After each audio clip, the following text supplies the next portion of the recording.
chores. Okay. Hello, everybody. Thank you for joining us on today's talk on Money Matters for Everyone. I'm Tim. I'm Terry. Hey guys.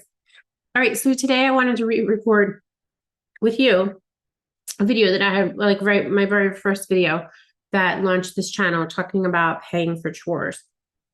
So I have to remember the video a little bit, but I wanted to talk about what we do, why we did it. But I think in that video, I talked specifically about some of the things that parents have told us, like, I'm not paying for chores. I can't afford to pay for chores. They live here. They should help around the house. So I wanted to kind of talk about that and debunk it a little bit. So in the video, I'll probably show like the chore charts that we use. We've changed them. So we started using all of our financial principles are based off of Smart Money, Smart Kids, which is always in my links in the description below. And we implemented paying for chores at a very young age with both of our boys. And I've written about it many, many times. There are so many benefits to paying your kids for chores, in my opinion. And it's the anti-entitlement. Like the number one, I think, would be the anti-entitlement. Yeah, and that's one of the reasons why we started with it in the first place was we had seen some little bits of entitlement behaviors popping up in the kids, and we wanted to break them of those habits and teach them the lessons of hard work and earning your money and the sense of pride when you spend your own money on the item. Yeah, it's so much easier for kids to want to spend mom and dad's money, right? So much easier. Like, oh yeah, I'll take it if you're buying. Right. That mentality. But so our kids worked for chores again from a very young age. We started them off with, like, we did pay. Did we? I feel like we paid them for making their bed, Yeah, like very early on. But then once that was established, we pulled it away. Yeah, they graduated away from making your bed counting as a chore, and I think sometimes now that we don't pay for it, the bed doesn't get made. But Yeah, Ryan, TJ's bed gets made. Ryan, does he sleep with the sheets? I don't even know. But yeah, you're right. But yeah, so it was little things, making your bed, loading and unloading the dishwasher. right. Just kind of like helping out with things around the house. You just get a quarter for each activity. Yeah, You'd have to mark your chore chart before you went to bed. And some of the things might sound stupid, but it builds work ethic. One thing that we had early on as well was making sure your backpack was put away when you came home from school. Oh yeah, I forgot about that one. Yeah. So we had that one. We had helping pack your lunch as a chore, and like Terry's mentioned in previous videos and alluded to earlier, as they've mastered a skill and gotten older, there are some of the chores that we used to pay for we don't pay for anymore. Some chores that they have now are a little bit more require more work, more responsibility, and we pay for them as well accordingly a little bit more. Yeah, I'm gonna try to find the chore chart and see if I can share it. Go share Ryan's as an example. No, it's okay. It's easier if you share it on the screen, I think. So I'll just share this for like a second. Give me a second to get this up. So this was the chore chart, that I put together. And again, we use the Ramsey chore chart. As our template. Correct. And so we put together a Word document as that thing got worn out pretty well. We put together a chore template here. And in the background of this one, you can tell the watermark is one of Ryan's favorite roller coasters. I'm going to be honest with you. Sky Rush, also known as Thigh Crush, apparently. But so Ryan will put down the week. This sits on our fridge and it's laminated. I don't really like Ryan's laminated. It's not as like taut, so we might need to get that one redone. And then they just put in their chores. And here's chore ideas down here. And then we put in the payments. Was it bothering you? I was going to say, we zoom in on some of the chore ideas at the bottom. You can see some of the things that we pay for. We do still have make bed on there, but we don't use that one. They do a lot of the vacuum, the Yep. dishes, and We don't pay for setting and clearing the table. That's something that we don't. These are just ideas. I put this template out on Etsy, so that was what it was created for. So, and it's just really helpful. So at the end of every day, they have to mark their chores before they go to bed. Now, if there's a moment where maybe they're having like a lot of like outdoor extracurricular activities, like I said, Ryan's in the school musical right now, so he's been spending a lot of time in that. So we did mark his chore chart for him on certain things because he was keeping the schedule of an adult at 12. So, but generally speaking, you put down your chores, you mark them before you go to bed, and then we can go ahead and add them up, tally them up, and then pay you at the end of the week. yeah, and I mean this is the chore chart and the system that has worked best for us over the years. We pay them in cash at the end of each month, and Well, now we pay monthly. That's a good point. When we started this, we paid them weekly. Correct. But I get paid monthly, so they get paid monthly. Right. And if they ask if they're saving for something, we could pull it out of savings and pay them for sure. Yeah, definitely. So I'm gonna stop my share. What were you gonna say? I was saying that this is a system that works for us. We like to pay them in cash. We like them to physically hold the money and count it out into their separate envelopes and have that physical money when they go to sort of spend their spend money. That's not to say that this is the only way it can be done. There's apps out there. It's the best way. They're It's the best way. So let's just stop there. You can give your kid a debit card, but cash transactions, absolutely. there is a psychological benefit to maintaining cash and using cash to pay for a transaction. Then they're done that. Turn around, put stuff back because I didn't want to part with my Ben Franklin. Is he on the dollar or the 100? He's on the 100. Anywho, and then as Tim mentioned, we split the money into 3 envelopes. So we encourage our children to give 10%, because we believe that that's what we're called to do, and that's what we do faithfully. And we'll have a separate video. We'll talk about tithing. And then split the remainder between what you're saving for, and then the remaining. So you split those two. You split what's remaining after you put your give money away into the give envelope, and then you split the difference and you put it into, you could put all of it into your save envelope, but you have to put at least half into your save, and then you can put the other half in your spend. Right. There have been times when they just said, you know what, I don't want to buy anything this week because I'm saving for this. So what's Ryan saving for? Right now, I think he's saving for a quad. No, he's saving for season passes to the amusement park. He already has that, and he's gonna ask for a match, which we talked about previously as well. That on bigger ticket items, if it's over $100, you can ask for a match, and we will either approve it or reject it. Right? Have we ever rejected a request for a match? I don't remember. Anyhow, and then we also ask them to write down what they're saving for, because as they're writing their chore charts, they can kind of use that as an opportunity to remind themselves what they're saving for, and it changes all the time. Right. And when they know what they're saving for, they know how much they need to work. Exactly.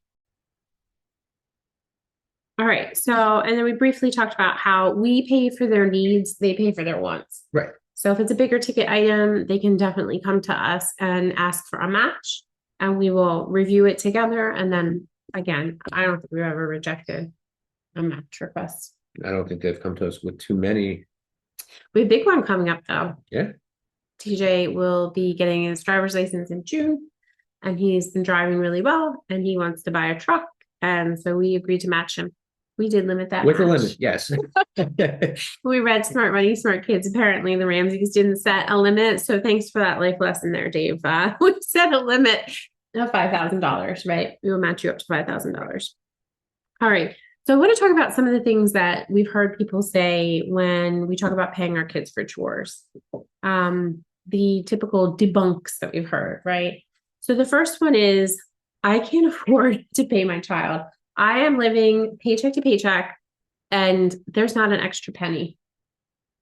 And yeah. And I mean, that, like we've said before, the chores don't have to be major payouts. They can be little things here and there, little bits for them to learn and to build upon, so that as they get older, they can get better and get better at doing work and learn basic work ethic. Yeah, I think that that's exactly it. I think that I would challenge you, and I said this on my original video, and I stand by it. Said it before, and I'll say it again.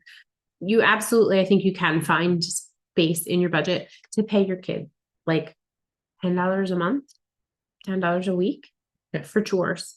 If it means that you pay for their needs, they pay for their wants, you probably wind up saving money in the end, because we don't have any like throwdowns in the toy aisle in this household. And we don't have any moments where there's just these demands that we're going to go somewhere and you're going to buy me this. Right. Because it's like, nope, bring your wallet. Did you bring your wallet? Nope, I didn't. Okay, well, maybe next time. My wallet's empty. Okay, well, maybe it sounds like you need to do some work.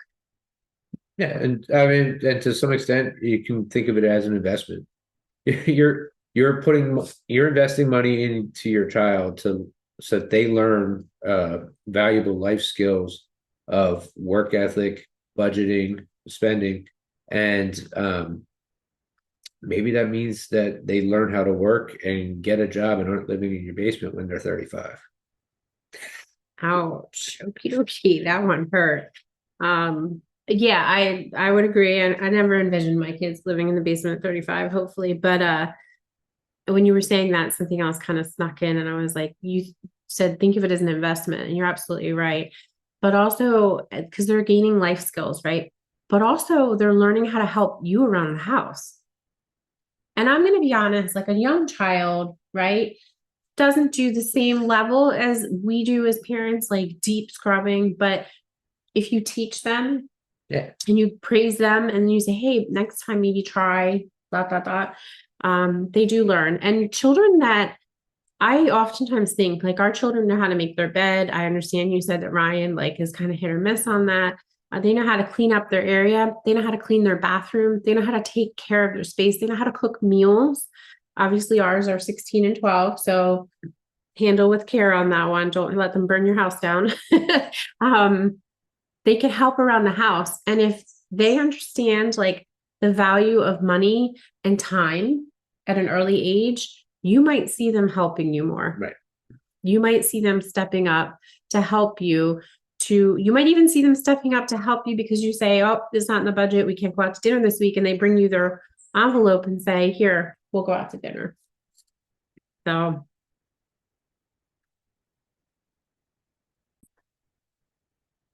Okay, so I think we've debunked that I can't afford it, because you absolutely can. And we are happy to help you look at your budget and find a way that you can afford it. All right. The second one is I'm not paying for chores. They live here. They should want to help around the house. Well, first off, how many kids want to help around the house innately? When you were little, did you want to help around the house out of the goodness of your heart right away? And that's not to say that we pay them for everything that they do here. I think Terry's already alluded to that. We do have some tasks that are what we call cost of living here. Yeah. Setting and clearing the table for dinner each night is one of those tasks that we don't pay them for. It's an expectation, just of something that they do to help contribute as a member of this family. Yeah, I would agree with that. So I'm not paying for chores because they live here. They should want to. You had children. Children didn't choose to have you. I think that's, and while we are a family, absolutely, and there should be an expectation as they grow up that they help, that it's good to help around the house. At a young age, I would argue that if you're not paying them, giving them some incentive to help them learn and navigate, that's not on them. That's on you as a parent. That's what I would say. So when I hear parents say I'm not paying for chores, they live here and this is how they earn their keep. It kind of breaks my heart because I feel like that's not helpful to them. And that level, that way of thinking, to me doesn't seem Doesn't seem positive. So I had one other one that might not have been in the last one, but I have heard the debunking that I buy them things that they want. So I'm not going to pay them, but I'm going to buy them for things that they want. Yeah, I mean that's that is one, teaching them that things will be handed to them all their lives, and that's not good for children as they grow. Um, like we've said before, it's important to build work ethic and to have them build a respect for the value of their money. And the only way they're going to learn the value of money is when they earn their money and determine whether what they want to buy is worth the amount of effort that it took them to earn that money in the first place. Hands down. I absolutely agree with that. So, because how many times have our children changed their mind? How many times have they asked for something and we said, okay, go get your wallet? They said, oh, never mind. You're not paying. How many times have they said to us when we said, do you want ... fill in the blank? They said the very next thing out of their mouth was, are you paying? Right. And I think that that's exactly it. So they learn the basic principles of money. They learn the value of their money. Right. So if you're taking money and you're saying, my kid wants the new iPhone, I'm just going to buy him the iPhone. I feel like if they have to pay for that iPhone, which by the way, those things are like $700, $800, $900 and up. For the base models, yes. The base. In our household, TJ is actually talking about buying a new iPhone. And the conversation is he will submit a request for a match on that. But has been contemplating it for months. So by paying them for chores and helping them learn to divide their money into give, save, spend, you're helping them to understand the value of a dollar and the value of their time.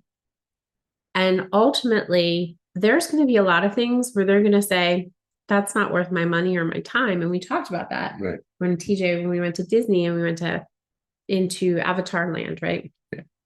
So anyhow, all right. So hopefully that's helpful. And hopefully this video was a little bit more colorful than just watching me talk about it on my own. Was one of my very first videos. So a good listener had made a comment, which was really helpful, that I was nervous. And I was like, you know what, I'm just going to do this with us. So there's one other video I want to record about tithing. So that'll be coming up in a little bit. But if you have any questions or comments or concerns, please feel free to leave a comment, and our contact information is also in the description below. Have a great day, everybody. Hopefully we've inspired you to pay your kids for chores. Help them. So, all right, take care, guys. I'm going to stop.